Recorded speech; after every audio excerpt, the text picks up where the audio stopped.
say the British left us so many good things, the English language, lots of institutions, but they also left India with a lot of poverty.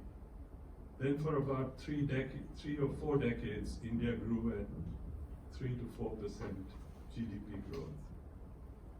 And my old professor called Dr. Raj Krishna used to call it jokingly the Hindu growth rate. Then in about 1990, and this was during a period when India was very heavily controlled, the economy was quite controlled, the lot of state-owned enterprises, there was private enterprise. India has always had very good private companies, but they were heavily controlled. There was a lot of state ownership of various industries.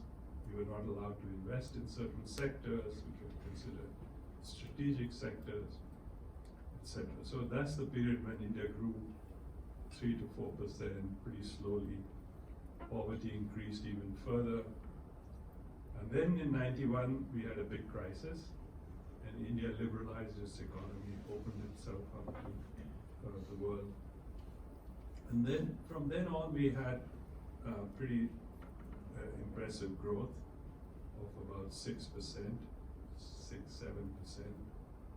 I would say. This century, for the first 10 years, we grew at about 7%, not so bad. And there were periods when the economy touched 8 to 9% growth. So people felt that India has now gone into this sort of what Vijay Kelkar calls the golden turnpike of growth, that India was now going to grow at 7-8+% for a long period of time. And there was talk that India would be like China, that China grew in double-digit growth for a long period of time, for about 3 decades, and did so well, reduced poverty, become the second largest economy in the world. But now the wheels have come off that very rapid growth rate. This year, I call it the annus horribilis for the Indian economy, 2019, where in a period of about 6 quarters, the growth has fallen from 8.1% to the latest number that came out just a few days back to 4.5%. So jokingly, I've written in an op-ed recently that we're back to the Hindu growth rate that we had, before we started our reforms. So, so India is capable of what I just gave you this history to tell you, that India is capable of 9 and possibly even double-digit growth, which is what India needs. But that requires reforms, and India had a bout of reforms in 91, but has not had that kind of the next wave of reforms, the second generation reforms that India needs. The government has made a few mistakes. They demonetized the currency in 2016, which put a huge brake on growth. They did pass a very impressive tax reform,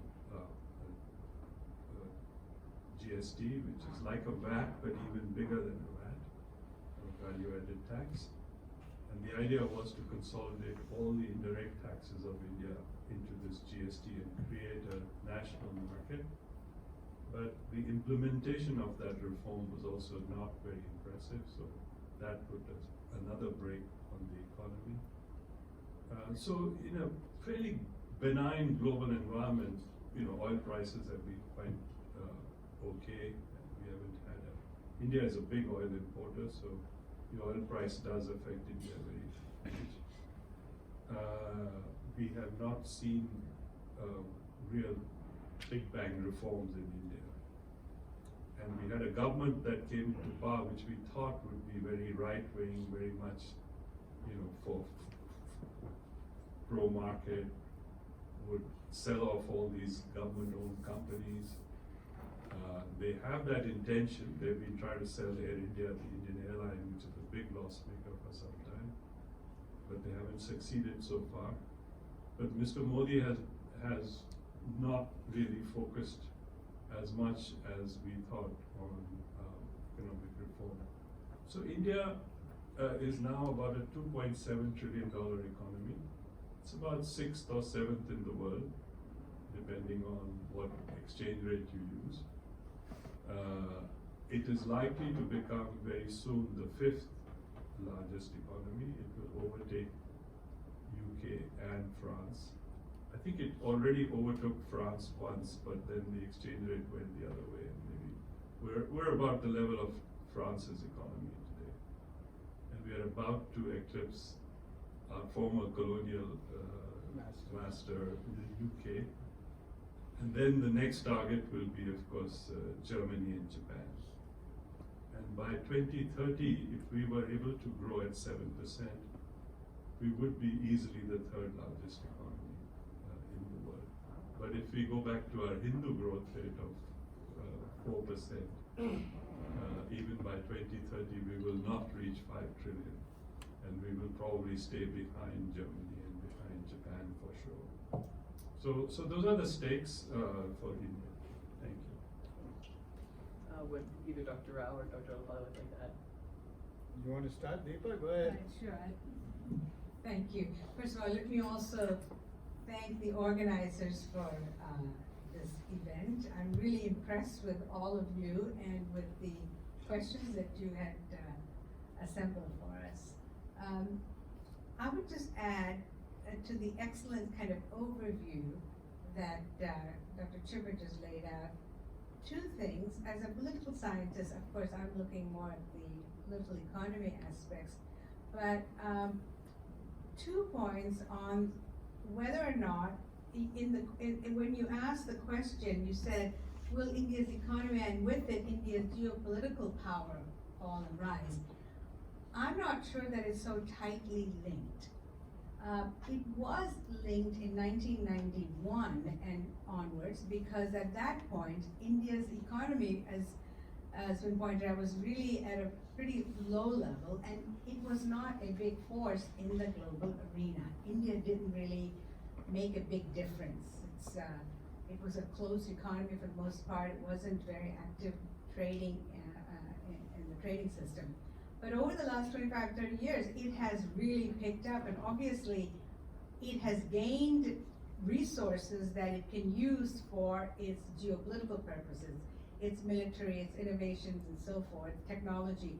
And therefore, I think at this point, the link between economy and geopolitics is less strong than it was before. Right now, even if the economy keeps sliding, let's say even to the low rate that you said, I think geopolitically, India is right now the 5th largest military power, and they will continue to increase that just because of the security scenario in the region. So one could say that there is a way that could be de-linked, but I have to say that's not a good move.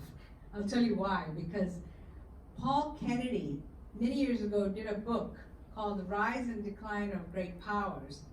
And what he said was that the underlying strength of any country's rise to power was its economy, not its military. And then the way you go down, rise and decline of great powers, is you overstretch by outdoing your military as opposed to your economy. So I think that's a very good warning for India.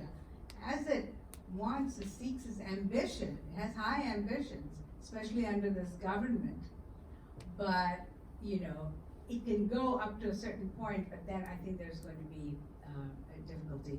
And one only has to recall the erstwhile Soviet Union, which was a military superpower and economic midget. And yet, it was a superpower for many years, and then it collapsed. It wouldn't have done that had it had a different economic system. So I think that's just I just want to add that when we look at the big picture of India's geopolitics and economy. So. Is that it? Okay. I have to first thank the organizers. Elad, very good. You were in close touch through this whole process. And the questions, as has been already noted, were very much on target. The question on the screen here, I think, is a question, unfortunately, for 2019 is perhaps more focused on the latter part of the question, because I think that the Indian economy has disappointed greatly in the recent past, and it is a little hard to see how that can be turned around in short order.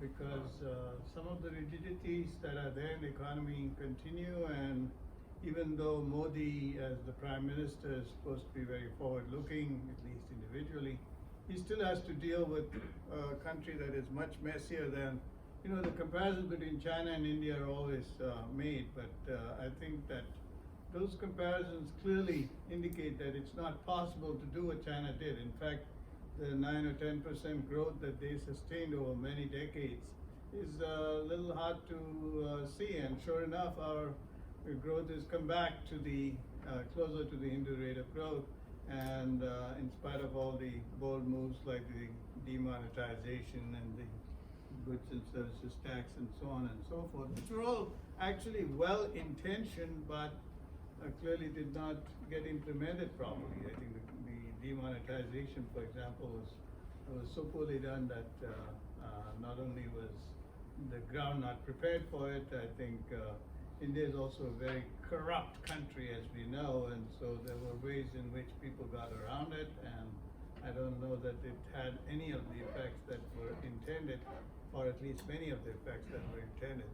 But going back to Dr. Chhibber's and Dr. Ollapally's view of the Indian economy, I think it's kind of interesting that for the first 40 years of independence, as Dr. Chhibber noted, there was really emphasis on import substitution and socialism. I mean, I don't think the term was heavily promoted, but it was a Fabian socialism is the name given to Nehru's economic policies.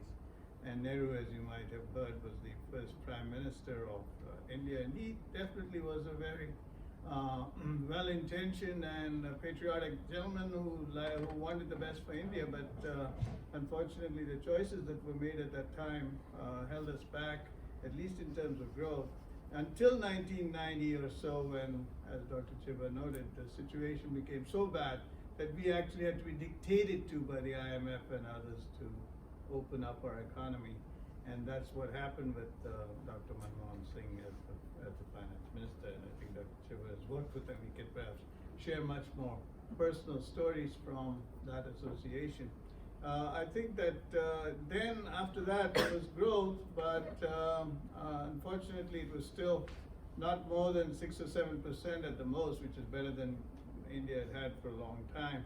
And then came the Modi government, which is now into its second term, so to say. And while there was a lot of talk about manufacturing, I'm a business professor, so I don't understand the geopolitics of it as much as I know what's happened on the ground. And I think there's a lot of talk about manufacturing, which is what China did. If you check the economies of China and India, you'll see that China is a much more manufacturing-based economy. India is a services-based economy, which is typically the case of countries like the United States, which are much more developed, and therefore the services economy here is much stronger. But India is not much of a manufacturing economy. In fact, I think it'd be hard to find an industry in which you could say that India is even the second or third place in a world economy in which it's supposedly the number 3 or number 4 economy today.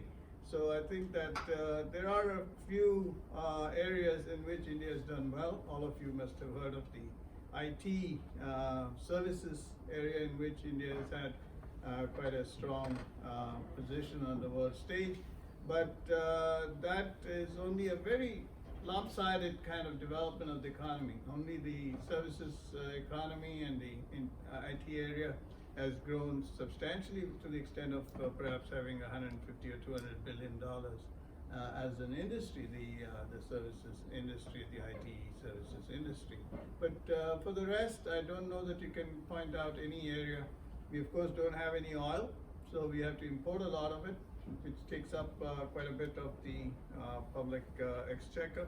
And I'm sure you've also heard about the fact that we used to get quite a bit of our oil from Iran, and now the US government has obviously advised most countries to avoid having any imports of oil from Iran, which I think has been pretty much successful, at least as a policy. And so India is now desperately trying to increase both its domestic production, which is very, very limited, and also trying to move to other non-fossil fuel parts of the energy economy, which takes some time. So I would say that right now there are a lot of barriers to rapid growth in the Indian market, and I do not know how we will get to the kind of growth that it would take to literally leapfrog. I mean, there's been some improvement, but it's not going to be the Chinese kind of story in terms of its going. And today, the Indian per capita income is about $2,000, and that's about a fifth of the Chinese per capita income. And though it is true that India has a much younger population and the so-called demographic dividend that India has, but the demographic dividend is only good if it can be employed and made productive. Whereas I think that has been an area in which the government has not performed particularly well. We need 1 million jobs per month in the Indian economy in terms of the people coming into the workforce. And I think a total of about 3 million jobs per year is the best that has been managed. So there's a big gap, and one only worries that if that continues to expand, there'll be a lot more dissatisfaction, because the expectations have gone up quite a bit thanks to the changes that have occurred in the last 20, 30 years. So I will stop right there, and maybe it is a good idea for you all, based on your own interest in what you're studying and so on, to ask any specific questions. So I'll be more than happy to answer them, and I have a couple more questions that Elad has circulated, so Definitely. we'll get Well, to I think that was a really wonderful broad look, but I think it's important also to kind of pinpoint a few specific things that led to India's recent success in the last few years that we've been talking about, but also things that have started to hinder it, especially in the last year. So if you could pinpoint one thing, one or two things that have caused the success or caused the hindrance of the Indian economy, what would that be? And I'll start again with Dr. Rao at the beginning. I think that the recent history that was discussed clearly made it. I hope you noticed that both President Trump and President Obama before him have been very, very favorably disposed towards India. So that indicates that India is somewhere in the middle of the whole world geopolitics, if you will. I mean, it doesn't have any parts of the economy that are not favored by world leaders, and therefore I think that both Modi and before him the Manmohan Singh government had good feelings from at least the United States, since we are located here today. I think that the one factor that perhaps helped a lot was the opening of the economy about 30 years ago. And that has, I think, played a major role in expanding access to capital. In fact, I think the investment in India has gone up substantially. For those of you who follow these kinds of things,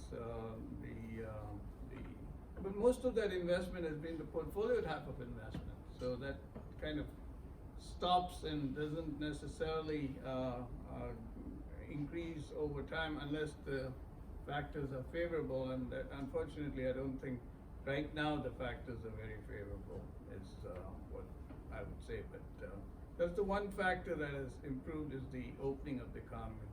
And the one factor that's holding it back, of course, is think about a country. I mean, this is where China, the India-China comparison becomes very relevant, and that is that the Chinese economy is a command economy.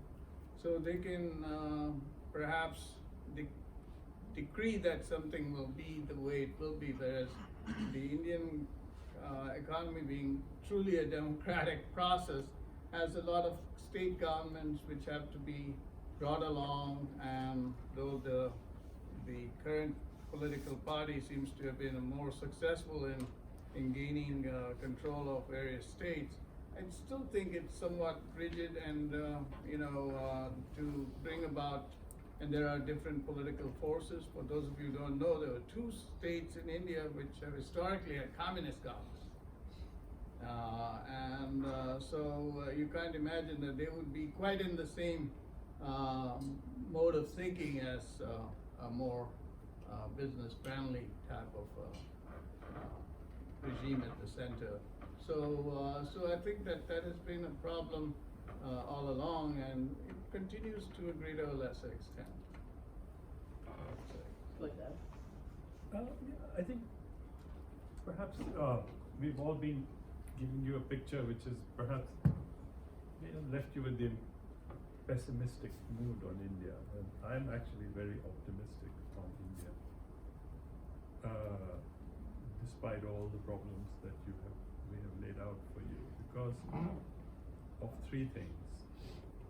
One is this very young population, very aspirational population, and you see that in the way the startup culture in India is taking off in some way.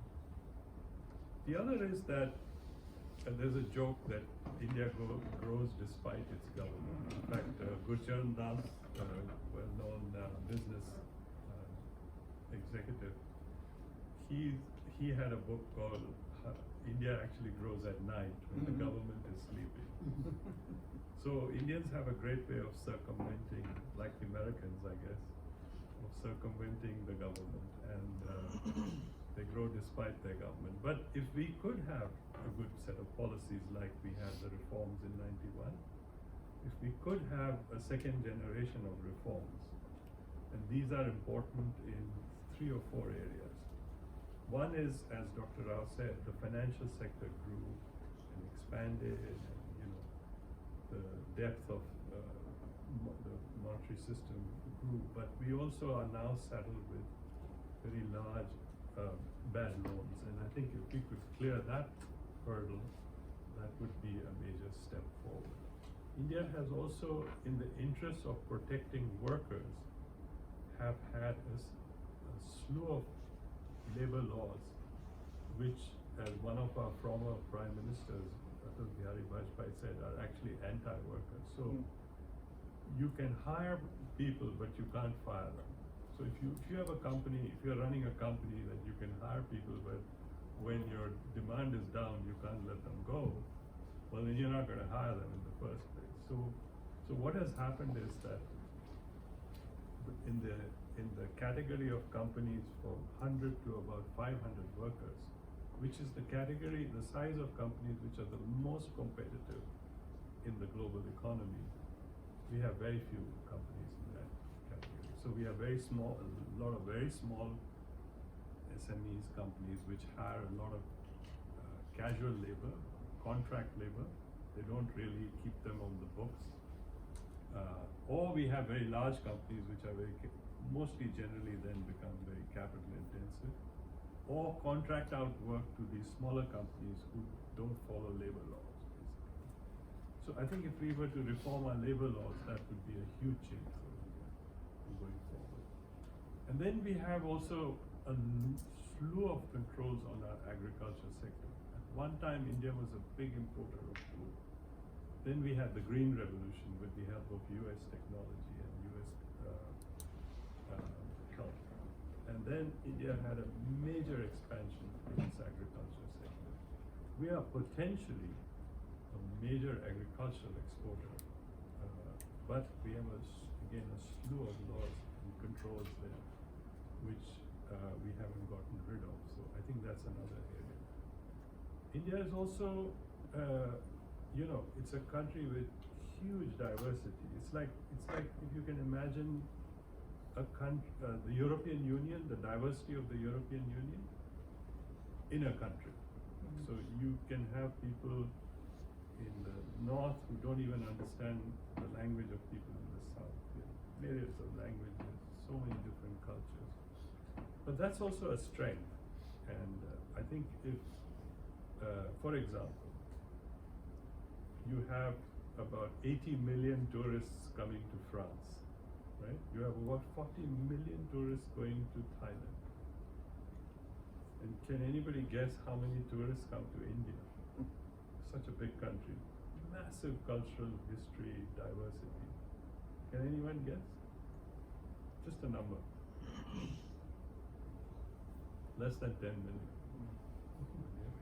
I mean, I think some of the Caribbean countries get more tourists than India.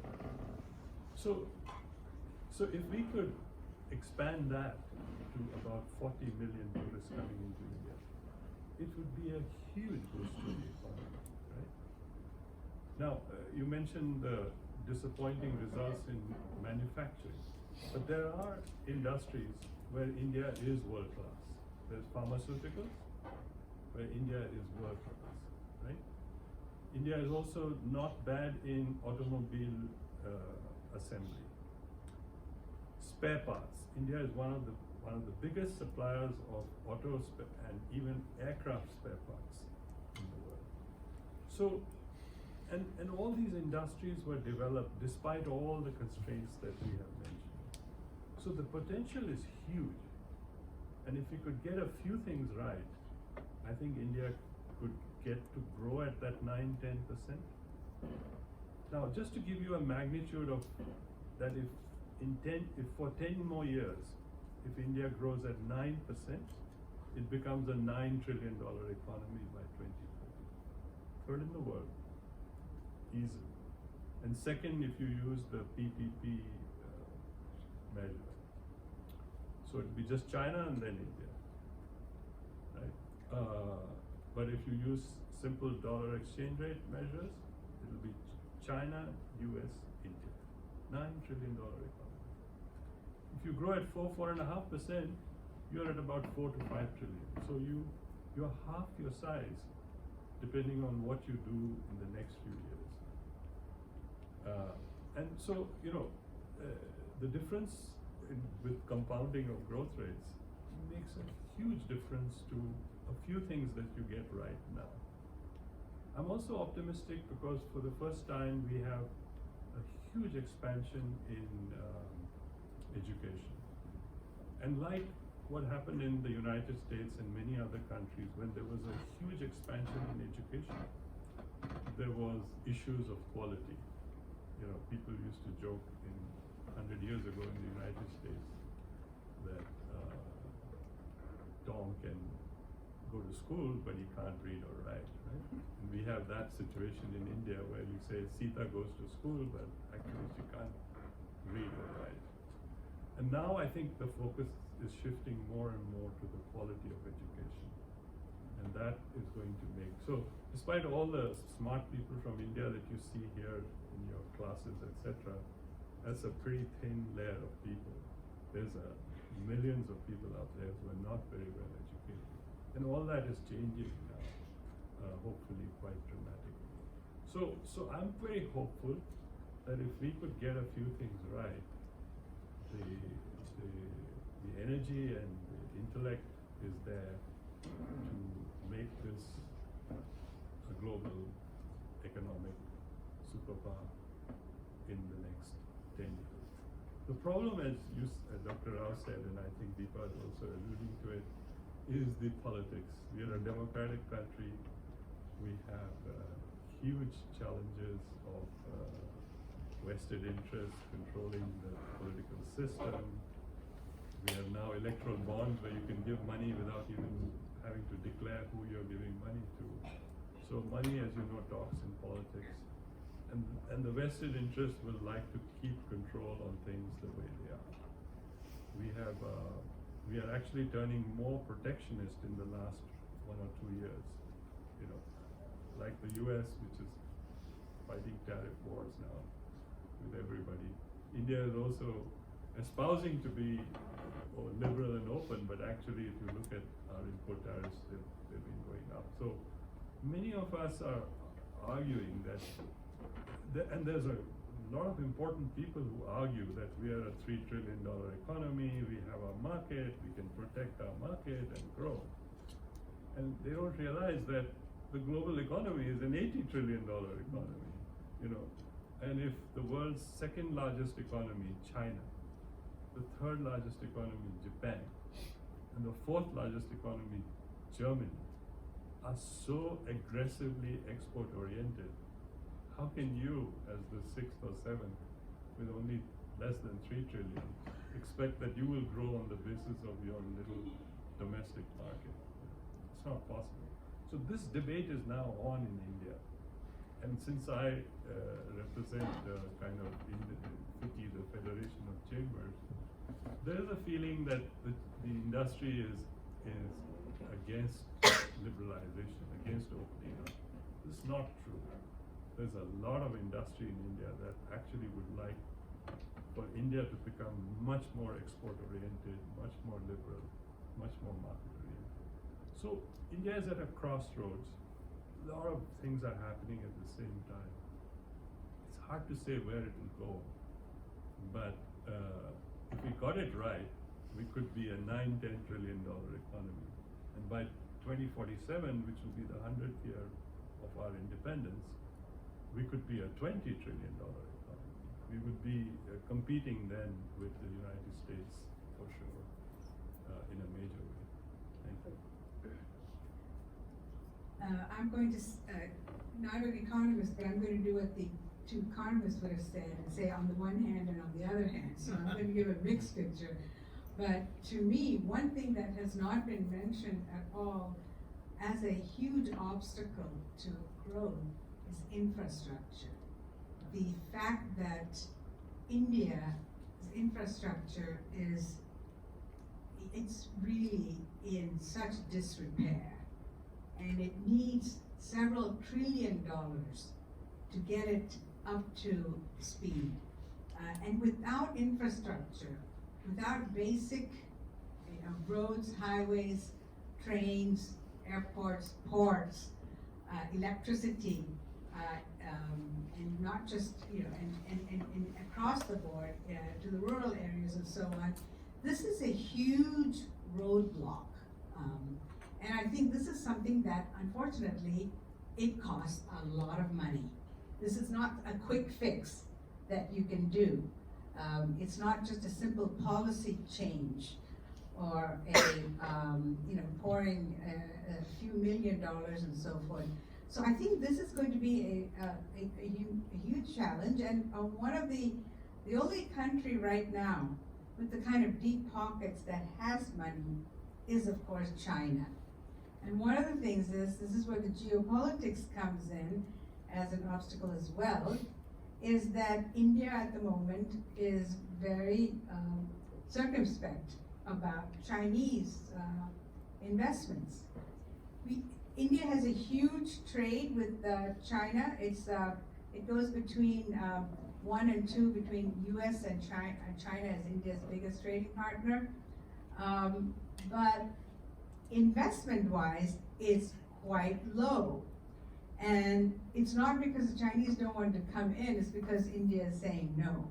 And one can understand India's hesitancy and suspicion because of Chinese actions in the region, and so they're taking it with a grain of salt here. But at the same time, the question is, where is the funding going to come from? It's not going to come from banks, it's not going to come from the United States. And I think this is going to be a challenge that the government has to come to terms with one way or the other. Japan is a possibility, and they have stepped it up, but nothing to the tune of what's necessary. But if India were to overcome that, I think that will make a huge difference because of the kind of manufacturing that can actually emerge. And one of the problems we don't have manufacturing, we say, it's because the infrastructure doesn't exist. And so who's going to come in if you don't have, for computers, manufacturing and so forth, without reliable electricity and so forth. The other thing that, on the other side, is that if you take bold government decisions, we have seen results. So, for instance, if you go back to 1991 was a big move, as we've mentioned, but on the other hand, I think things still were going at a fairly low clip until the first BJP government came in 1998-2001, because that's when some of the hard first generation reforms were also taken. And of course, it inflicted some pain on the economy, as all reforms tend to do. And the government, you know, they had this whole electoral campaign called Shining India, and it did, but it was for the upper middle classes mostly that gained from it. And so with the nuclear test, I mean, there was a lot of nationalist fervor over that, and when they went into the elections, it was there was a lot of expectation that they'd come back in. But the price of onions went up, and they were voted out. The point is that that the politics created a big hurdle for continuing the economic reforms. And I think one way to think about economic reforms in India is that there's a strong consensus on weak reforms, but no, and so to get some strong reforms going is going to be very difficult. And perhaps the economists here can, you know, figure some way out of this, but I just feel that it's going to be very difficult, but it will require bold policy decisions as well. And I think that's a great bridge, because, you know, I think it's beyond doubt that the Indian political situation is ever changing and really brand new. Right now we're kind of entering a new era, so I think the next good question to go off of that would be how the current political situation has begun to impact the economy. I think we'll go back to you, Dr. Ollapally, for that one. Okay, the political situation. Yeah, we've had sprinklings of political interventions in all these the other two as well. Let me say that currently, the constellation of political factors should be ideal for economic growth. And I'll tell you why. First of all, the current BJP has a majority in parliament, sitting very pretty. Secondly, there is the BJP, as opposed to its opposition, is generally seen as much more pro-liberalization, open free market ideology. Third, Prime Minister Modi is a forceful leader, is seen as one of the strongest leaders in a very long time that India has had.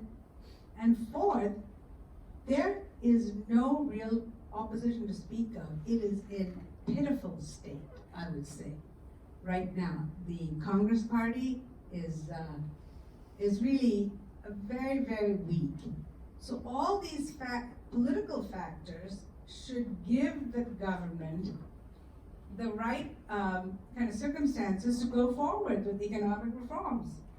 If it's not working, they don't have anyone else to blame because of the way the politics is set up right now. Now, having said that, so why are they not doing it? Well, it comes back to politics again. Because we are now in a situation in India where there is a constant cycle of politics. The elections are almost constant, not the major, the prime ministerial, the parliamentary elections, which happen every 5 years, or whenever there's a problem with the majority, but state governments, as was mentioned by Dr. Chhibber, local elections. The current government's political ambitions are very big. So not only do they want to be in power at the center, but they want to be in power in the other areas of the country. And there are regional parties, there are local oppositions. They have to fight very hard at each of these. And my sense from looking at the politics is that there is an inordinate amount of time spent on politics and so there's very, I think that there's a neglect of the economic realm, frankly. And I don't see a lot of really good economic experts in the government in top leadership positions as well. Mr. Modi cannot do it all. And so I think there is that element as well.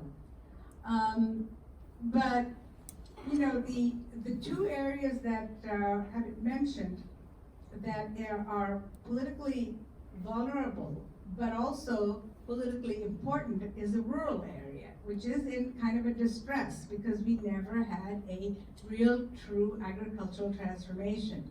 No real agricultural revolution. We had the Green Revolution, but not in terms of a overall agricultural transformation that every other country in Asia has done as a precursor to economic takeoff. And I think that's just that's going to be a huge obstacle. And secondly is the manufacturing and the joblessness. And so the political dispensation now has to come up with a way to cater to these disaffected people who are not getting jobs, whose lives are not improving, and therefore you've got to go slow on the reforms that are going to hurt. So where you cut the subsidies, where you have labor laws that are going to be able to be easier to fire people. Because to allow land acquisition from farmers without, you know, giving them the proper compensation, but that's still not enough. And so there's a huge protest. Even just 2 days ago, there was a huge protest by farmers who burned down an office, that a government office that they had purchased land, but for some kind of they were setting up a plant there, but they didn't pay 30% of the rural farmers didn't get their compensation, and so they stormed the place. This is the kind of thing that you're going to see, and this is what the politics of it is very, very complicated, unlike, say, China. On that note of China, I just thought I might mention some positive things since we've talked quite a bit about the negative things. I think that the domestic market in India is so large, and there is a comparison with China. I don't know whether you've heard this line, which is describing China as a country that's going to get old before it gets rich. Because even though they've reached a per capita income of $10,000 or so, their population is aging, partly driven by the one-child policy and so on and so forth. I think they are going to have less of an upside in terms of internal consumption, whereas India has got a huge population, and so the domestic market should take care of a lot of the growth, and they don't have to depend as much on exports and so on, which is what most Asian economies have done as their way to grow. So I think that is a very big positive, and today the finance minister has announced a $1.3 trillion infrastructure project. I don't know exactly how the financing for that is going to come together, but if, as Professor Ollapally mentioned, the infrastructure, and it's interesting, the infrastructure areas where we have done well are telecom and so on, which are the least regulated. So I think that one of the lessons there is that if you let industries bloom, they will take care of themselves. And India is a very, very active telecom market. You may have read about it. It's leapfrogged in many ways. We are actually behind it in terms of automatic payments and so on and so forth. India is a very, very well-advanced payment system and so on and so forth. So I think that there is a lot of potential if we can get through this intermediate period where the growth of 8 or 10% has to be achieved. And once that happens and can be sustained, there definitely is a lot of internal market that can sustain it over the longer term. And just to add one or two things, I think I didn't mention infrastructure because yes, we have an infrastructure deficit, but we have actually the best minister in the current government is the infrastructure related minister. Mr. Gadkari, and I think they're on that issue. The pace at which that is moving is only constrained now by money. I'm also not a believer that I've actually written a paper on BRI and the China-India issue in the Lee Kuan Yew Center's new journal. There's a journal for policy, infrastructure and development. I have a paper there. So I've looked at this China issue. The problem with, for China is that China has a lot of trade barriers to Indian products. Like, we are a world-class economy in pharmaceuticals. We are finding it very hard to sell pharmaceuticals into China. They have a lot of non-tariff barriers. And we have a huge deficit with China. But also, I've been looking into how they are financing infrastructure in many countries, and they are laying a debt trap for many of these countries. So we will have to develop our infrastructure without Chinese money. I don't feel so bad about it because you look at how much money is sloshing around in global markets, with so little return on it. So I think if we could get our act together on the regulatory system and on, on our implementation of our contracts and policies, I think we could attract a lot of money in infrastructure, as well as, of course, in other industries. So I'm less worried about that issue. I do think the politics is very important, but like I said, India is a big country. It's like the European Union. We don't. Its actual official name is the Indian Union. Now, we had a lot of central control on money for a long period of time, but of late, more than half the money spent in India is controlled not by the center, but by federal government, state governments. And that gives hope, because if they start competing with each other, like states do here or in big federal countries like China, that competitive cooperation, but also competitive federal competition between states will improve laws, will attract investment. India has done well on the World Bank's Doing Business Index. It's improved the rankings. But where it can improve now is largely not in central government hands. It's not in Mr. Modi's hands. It's in the hands of various state governments. So that also is hopeful.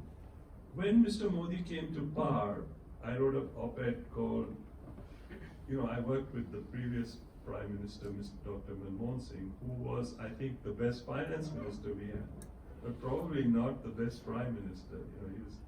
He was an economist. He was suited for he did the big reforms in '91, but he did turn out to be the best prime minister we had. He wasn't so decisive like Modi. And I could tell you lots of stories over. Did he want to be prime minister? Is the question. Or a drink, if you like, on him. But I like him very much. And as he said when he was leaving, perhaps history will judge me better, but that remains to be seen. Anyway, when Mr. Modi came to power, I wrote an op-ed saying India's $10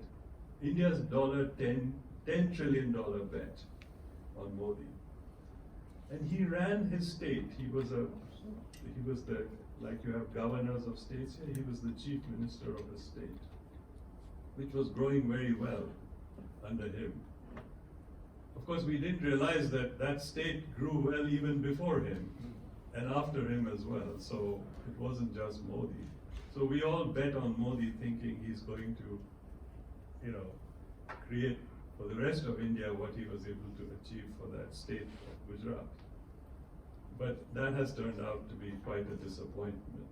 And part of it is that you can't run a huge country like you can run a state. In a state, you can interfere in everything and somehow get it right. But it's too big a country to be run like a state.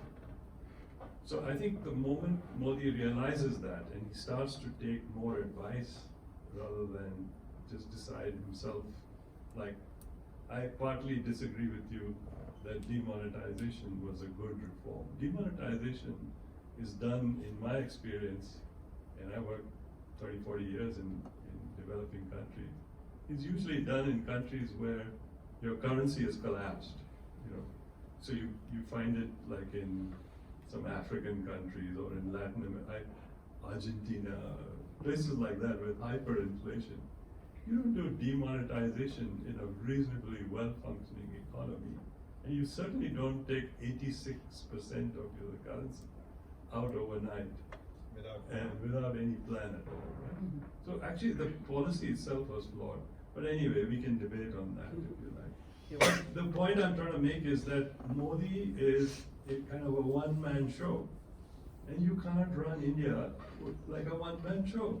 It's not working like that. In fact, the more you allow people to function, and the more talent that you will draw, and the more opportunity and the more experimentation that you allow at the state level and below the state level, the faster this country will grow. So the politics is, to my mind, the politics has to be in the direction of less and less state control and less reliant on the government for the future of this country.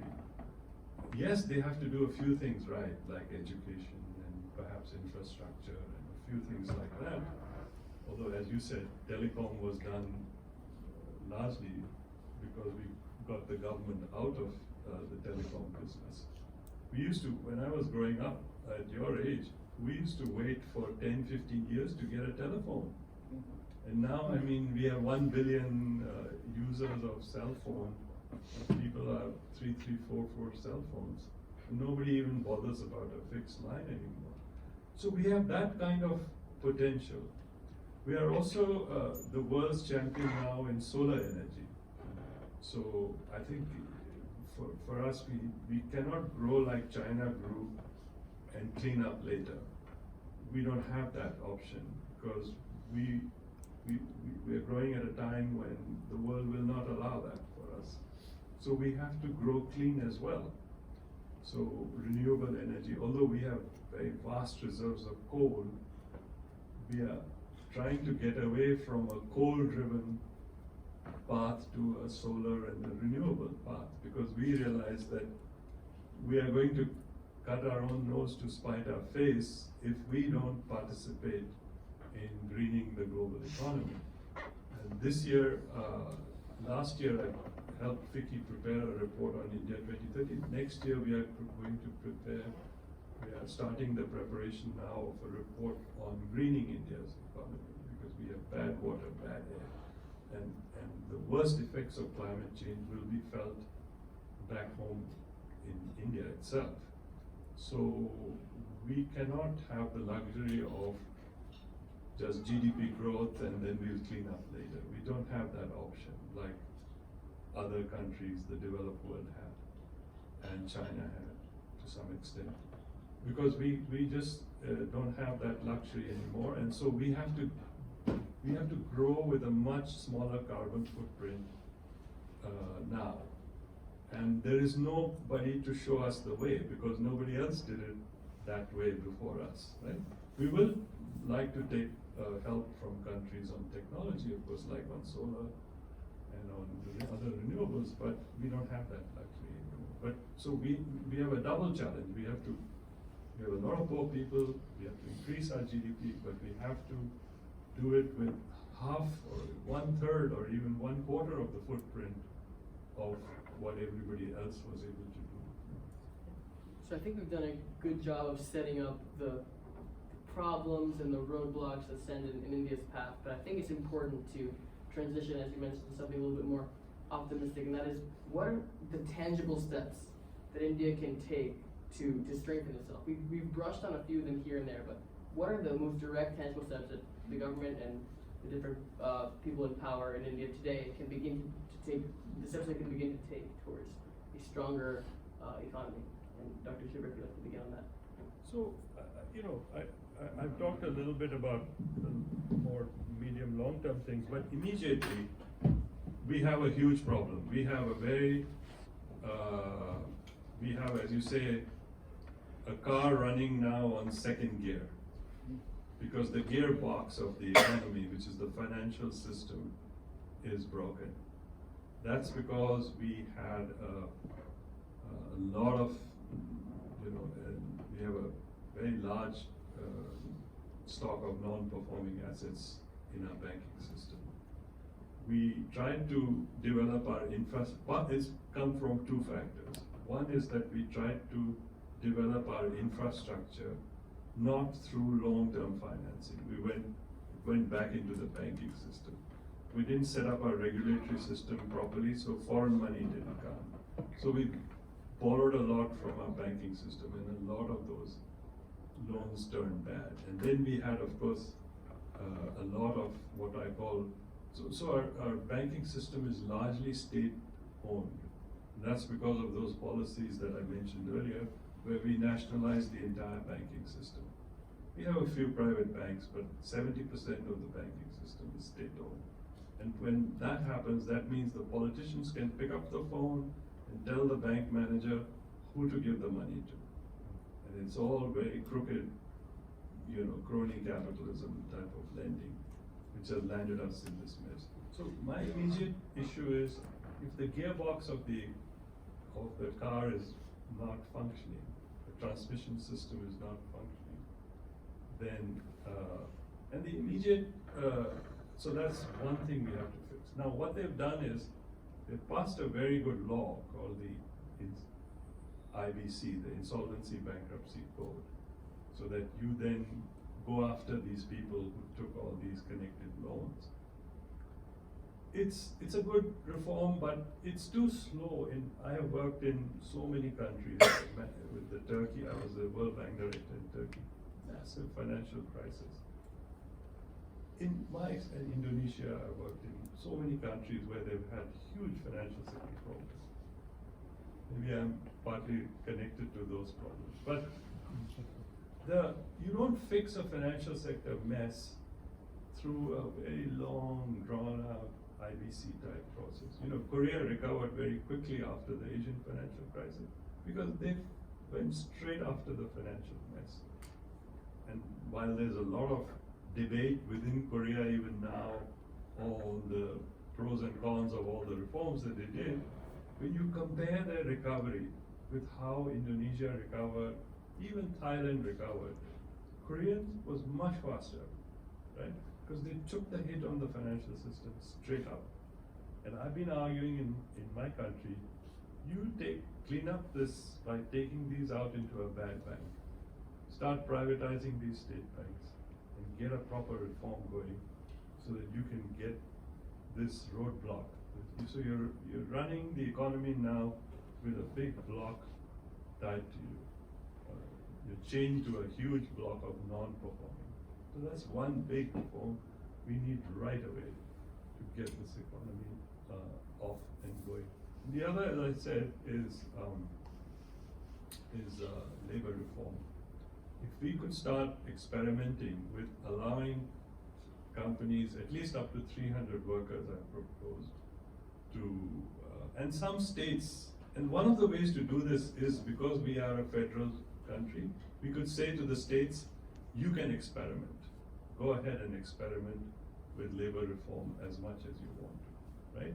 And let the brave chief minister take on labor reform in their state, attract a lot of investment, create jobs, and then everybody else will follow. Doesn't have to be a Modi decision. If he doesn't have the politics to take it on, let 1,000 flowers bloom and let the reform take place there. That's the second reform. The third is that we are getting clobbered internationally because of we don't have a clear strategic trade and industrial policy at the moment, and we need that very, very badly. We just pulled out of RCEP. I don't know if you guys know what RCEP is, but it's a free trade agreement among Asian countries largely, with Australia and New Zealand also joining, right? India just decided to pull out of RCEP because we felt we were not ready to get into a competition within RCEP. One of the ways to do that is to allow the rupee to depreciate. Today the rupee is at 70. The rupee should be at 80. Gives you time then to get far more competitive, because immediately you give a huge boost to your exports and you put a huge tax on imports. So instead of putting these tariffs, we could just, the only reason why our rupee is so overappreciated, our rupee is overappreciated by at least 20% in my opinion, is because we have very high interest rates. And that is attracting a lot of portfolio capital into India for short-term gain, right? So there are three things that I've been saying we need to do right away to jump up this economy. Thank you. Okay, you've laid it out very well. I would just, on that RCEP, I think one of the big things that India needs to do is greater integration into the larger Asian markets.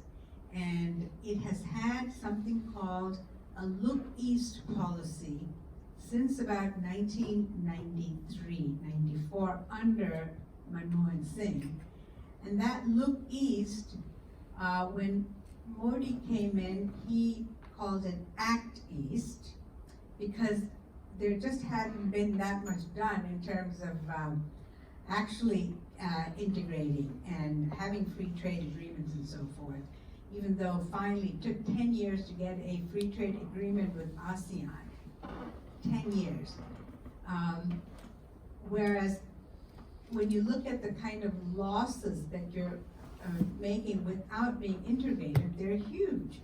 And in fact, if your whole ambition is to be a regional power, one of the things you need to do is to show proactively that you're going to take certain risks and join, for example, the Regional Comprehensive Economic Partnership, which is RCEP. That had been negotiated for 7 years. India was in on those negotiations.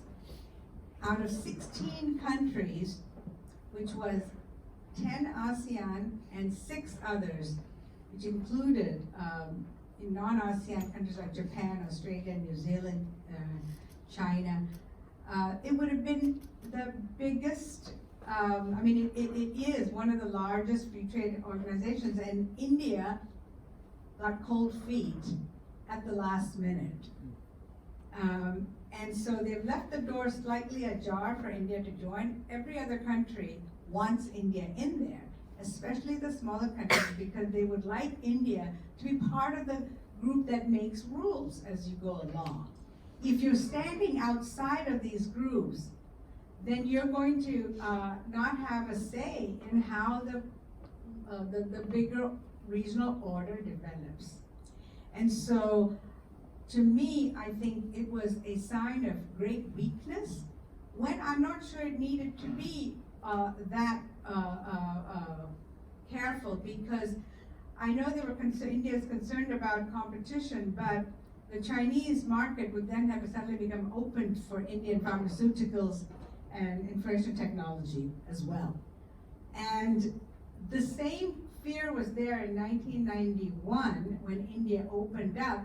There was a fear that Indian companies would simply get crushed by the competition from outside. And guess what? It didn't happen.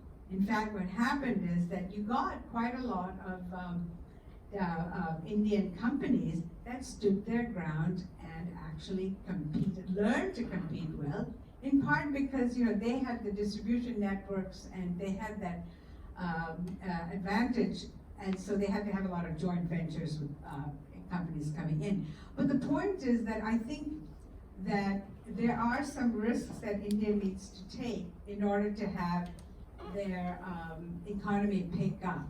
You have to do these things, and I think that's, so the economic integration, if you stand outside of it, I think you're going to lose. The other area that I think needs to be given immediate attention is the rural sector. It is in distress. I mean, the debt of the rural farmers is enormous. And, you know, you hear about farmers committing suicide and so forth, and there has to be some greater attention. I mean, I think the manufacturing, the infrastructure, all of these things are very important, the capitalization and the financial sector. But I think more than 60% of the population live in the rural areas. That needs to be a top priority. And I think that there have been sort of band-aids done with just giving things like a rural guaranteed income scheme, which is like a very minimum level of funding that's given to certain families in the rural areas, which, by the way, was something that the current government continued from the previous government, because they didn't want to take away that from the farmers, because they would have been gotten punished at the ballot box for that. But that's probably not the best way to have a rural transformation or agricultural transformation by giving these kind of handouts. That's not really that much, but it is a leak in the exchequer, and it doesn't really do much. So they have to figure something out in that, and I think those two things are what I would say still needs a top priority. And before we have Dr. Rao at his comment, I think this is a great place, as you did mention the trade deals with the region and elsewhere, to tie in the next question as well, which is what is the impact of the Indian economy on regional and global markets? And additionally, being that we're here in Washington, what does that mean for the United States and its policy abroad? So if you want to add that in as well, Dr. Rao. Well, again, I think, you heard about the Asian financial crisis some years ago. At that time, the Indian economy was not affected that much, because I guess one strength of the Indian economy is it's largely self-contained. It doesn't have a whole lot of interaction with the rest of the world. That's the historical fact, and if you look at the numbers, you'll find that we have a total amount of trade with Pakistan of perhaps less than, I know that Pakistan is an extreme case because there's all kinds of political issues involved there, but it's very, very small. And with China, we do have a large trade deficit, but the Chinese economy doesn't accept a lot of our products, and therefore the total amount of trade that India has with its neighbors is relatively small. And I think that if you look at the demographics of the world, I always tell my students this, most of the countries in the West and in the developed world are shrinking in population. So I think that the longer term potential for the Indian economy is to get more integrated with the regional economy. I don't know whether you know that Japan and US, even without immigration, US population is declining.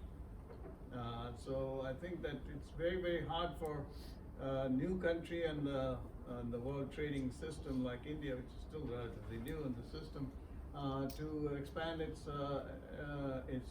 footprint in the developed world very much. So they have to somehow integrate with it, and they've been talking about and I think the reason why India pulled out of the Asian trade arrangements was partly fear of competition, but I think it was also partly the China-India kind of competition, that China would become even more powerful if it became a willing partner in the Asian trading system.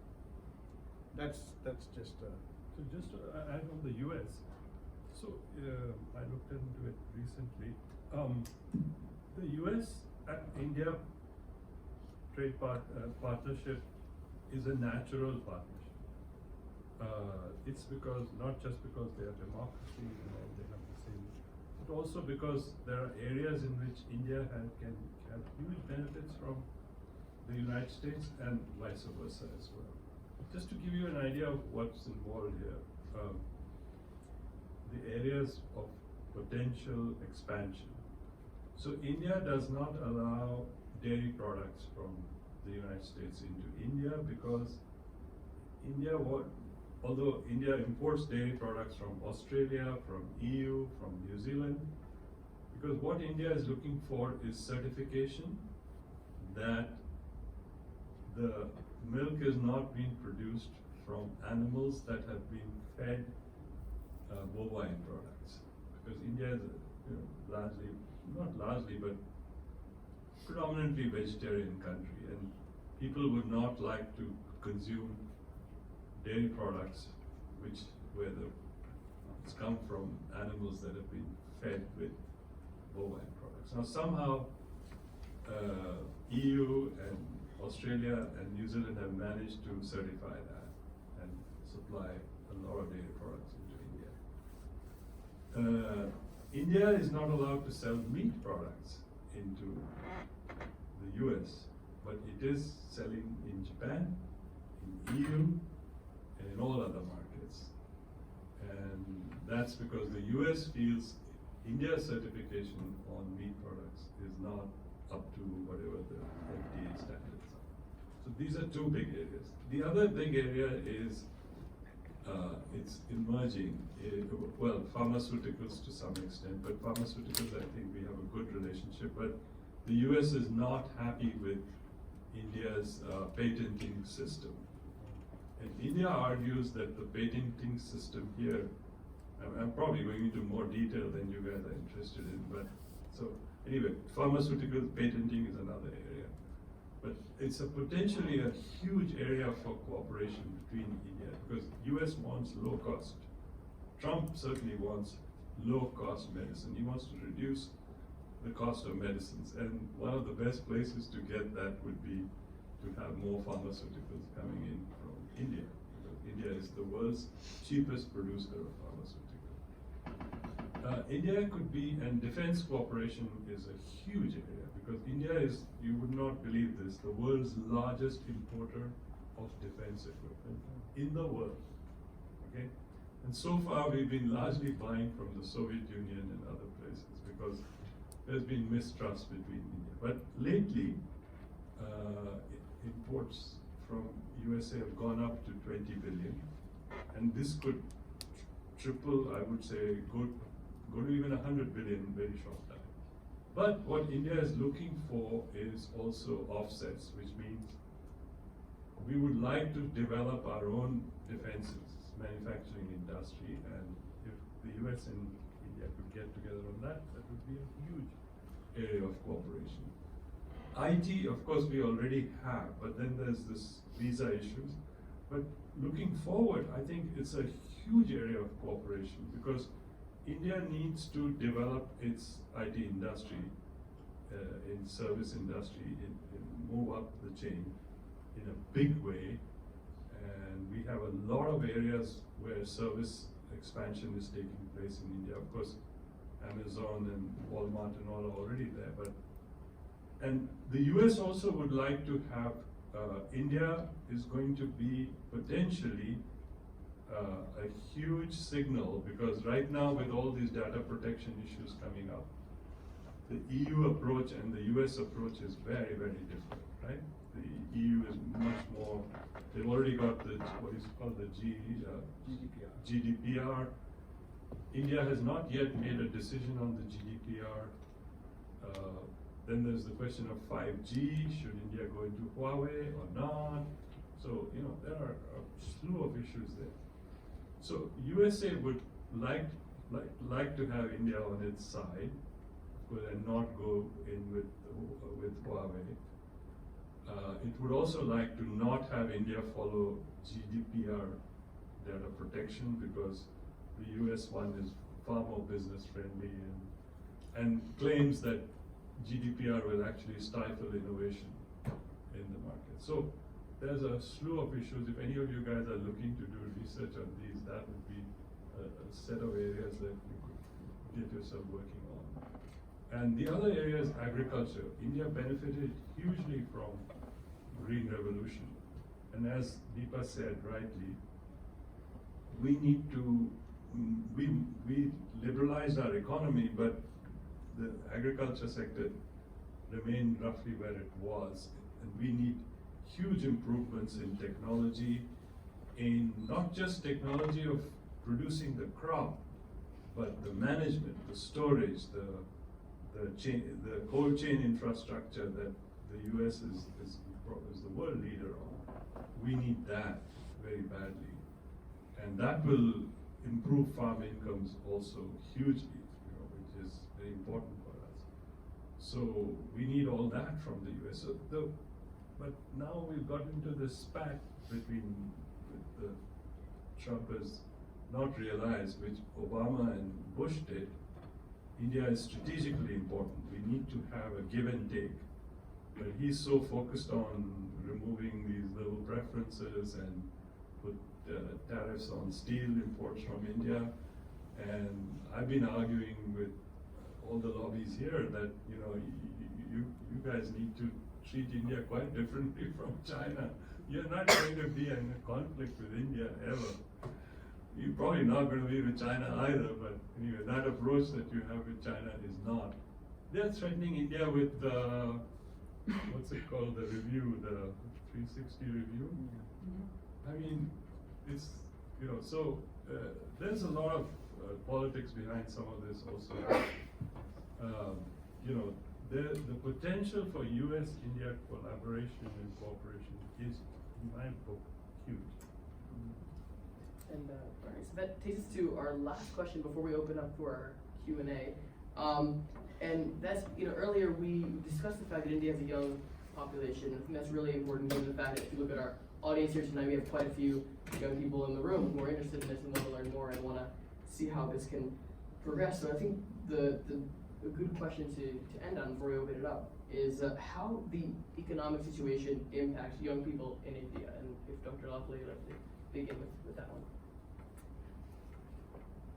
Yes, well, this is the question for the future, since in India, right now, it has the world's largest group of under 25 population.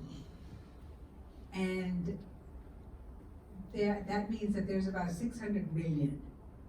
That is a huge number. And this is not going to happen again. I don't think you're going to see this kind of a population, youth population in one country ever. I mean, that's the kind of numbers that we're talking about.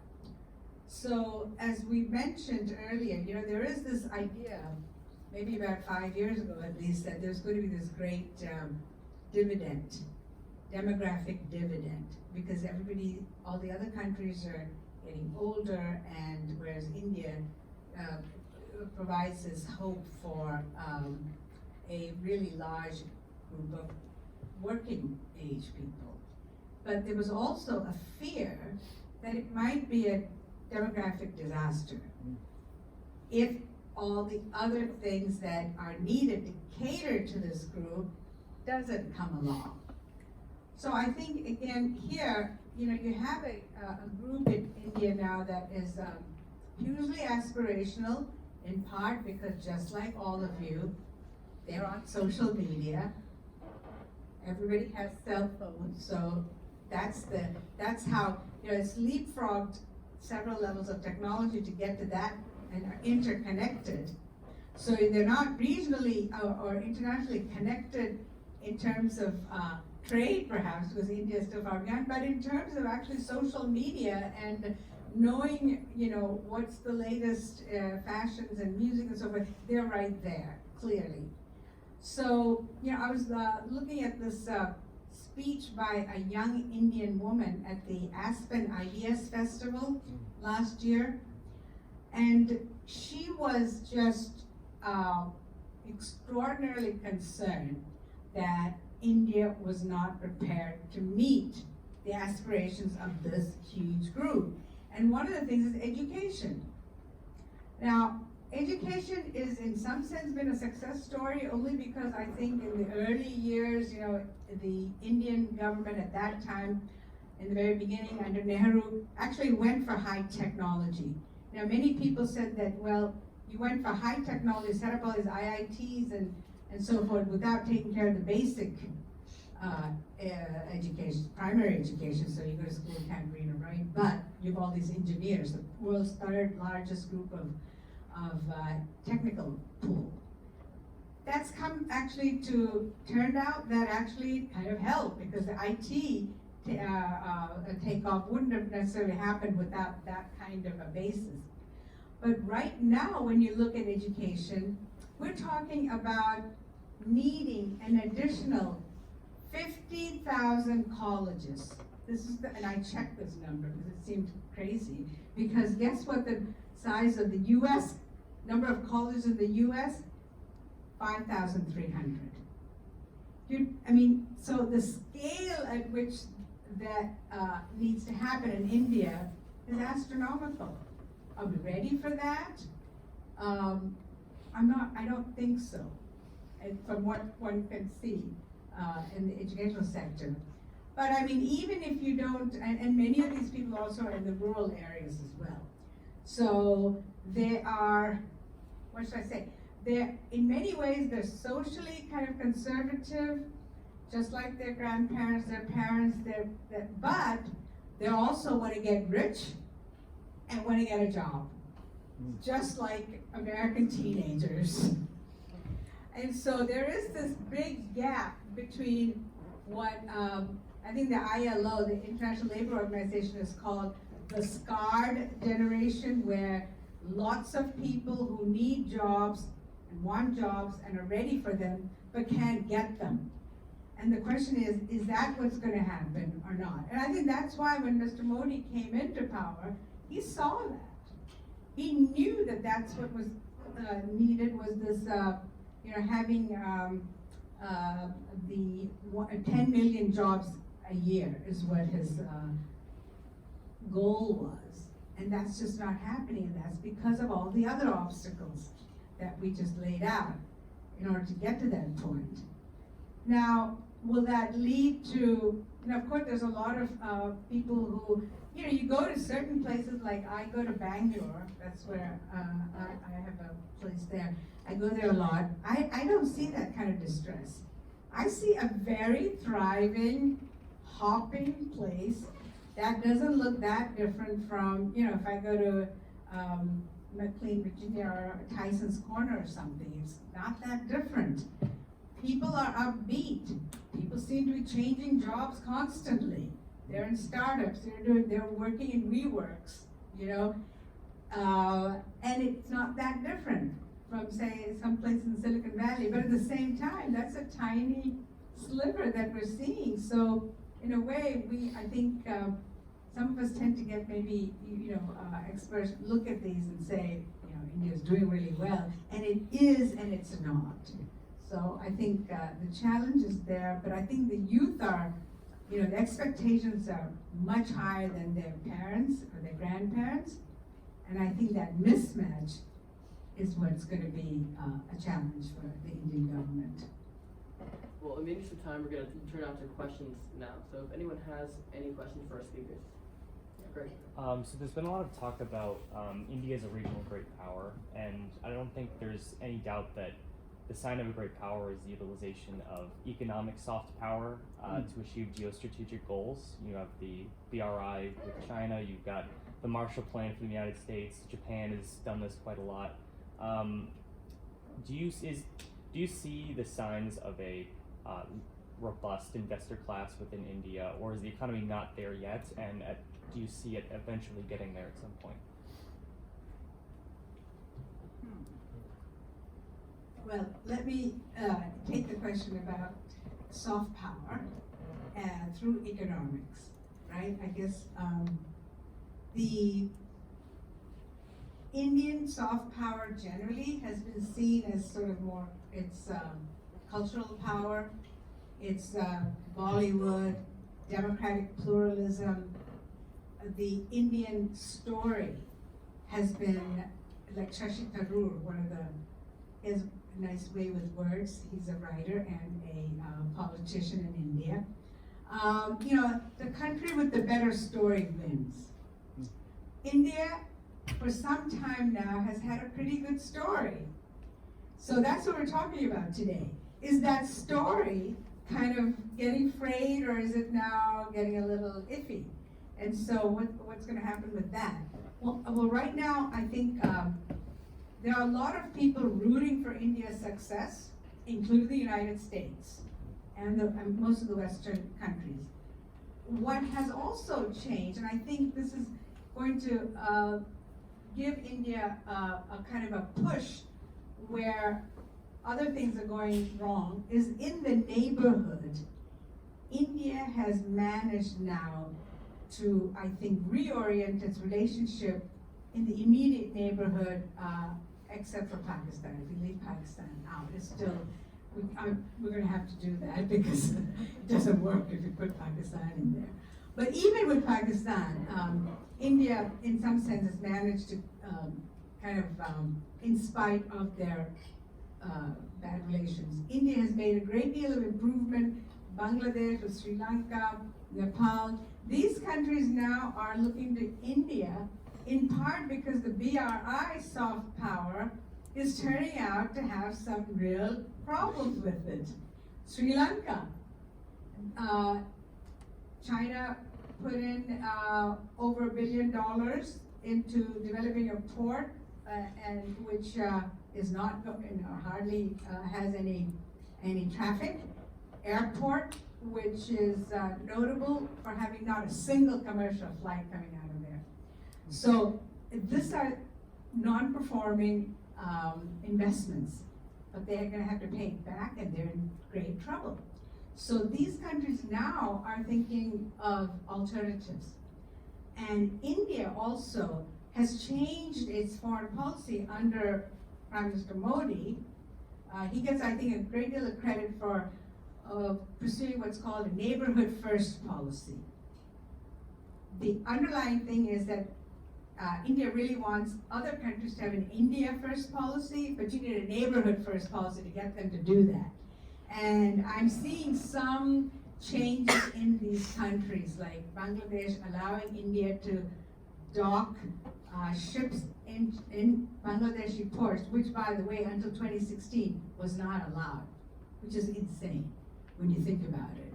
India had to go shipping, to do shipping to Bangladesh, they had to first go to Singapore, put merchandise into another flagship, and then put it. 40 days, now it takes 6 days. So those are the kind of, they see India as an economic growth pole. And the question is whether or not, even at a lower level of growth, I think the focus on the region, I think will be a good ballast for India. So right now, South Asian has less than 5% of their trade is with each other. Less than 5%.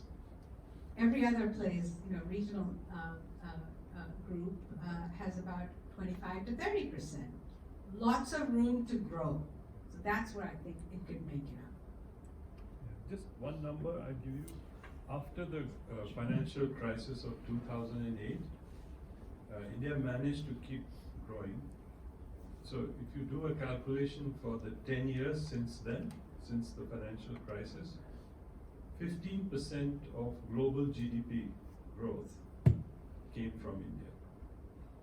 Now, and the world is slowing down, as you know, China is also slowing down. If we can grow at 7-8% for the next decade, India will contribute 30% of the change in global GDP. Why I say that is that, to be important and to be looked at, economics, the economy matters, money matters, right?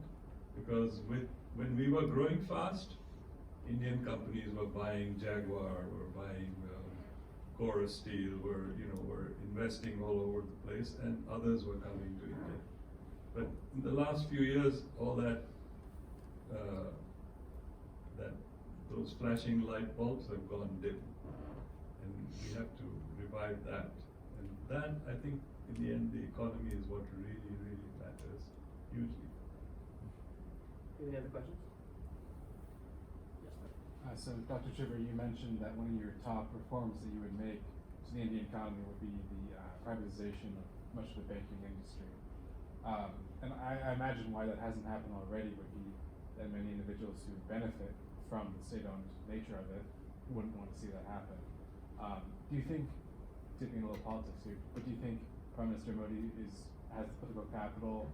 Do you think that there is a political willingness to do such privatizations, or do you think that there's going to be resistance from within the state? No, when he came to power, I thought he did.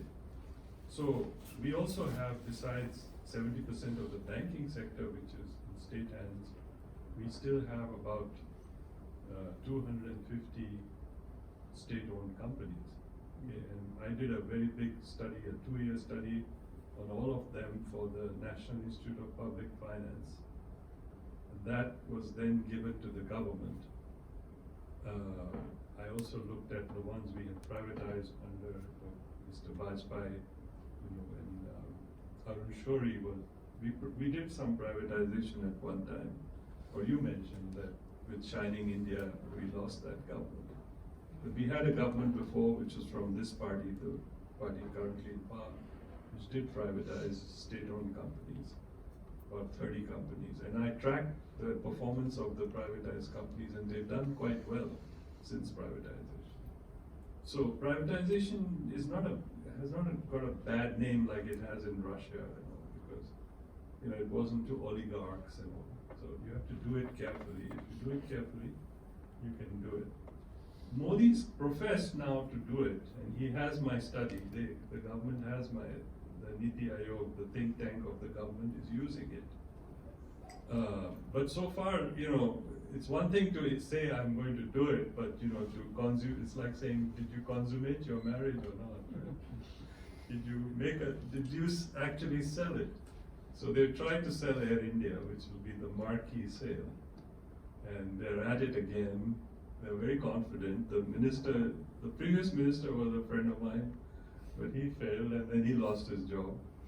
And now this minister is also a friend of mine, but I hope he doesn't lose his job on this one. But so they are trying, but the main reason they are trying is not because they believe, like Margaret Thatcher, that it will improve the economy. Largely they're doing this because they are so desperate for money in the budget that they want to use this money to, finance all these other schemes that they have. Which by itself is not a bad thing. I mean, one of the things that my study showed was, doesn't matter even if you don't privatize for the right reasons. As long as you privatize, you end up with better performance. Even listing the company on the stock exchange improves the performance of the company, because to list you have to do so many other things to improve performance. So if they even started listing some of these companies, then they would do. On the banking side, there is no reason for India to have 70% of its banking sector in state hands. Now they have requirements on these banks for 40% of your loans will go to rural areas and to MSMEs, the small enterprises. You don't need 20 banks doing that. You can have one agriculture bank for rural areas, and you can have one bank for small and medium enterprises. So I don't know. I mean, I think it's more difficult than pulling teeth, but he certainly has the political mandate now. Nothing is holding him back. Of course, he'll have some hit back from labor unions, and the banking sector unions have already said they'll go on strike. But if he took the courage, he could actually do it. There are, of course, vested interests who would be interested, but I think by now people are so fed up with these companies and these banks because of all the problems that they have created that could try. And that's our time, so I want to thank you all for coming. Let's give our speakers a round of applause. And I want to encourage you all to continue looking into this topic as we continue forward, as it's becoming more and more relevant, as our speakers have told us. And thank you again for joining us tonight.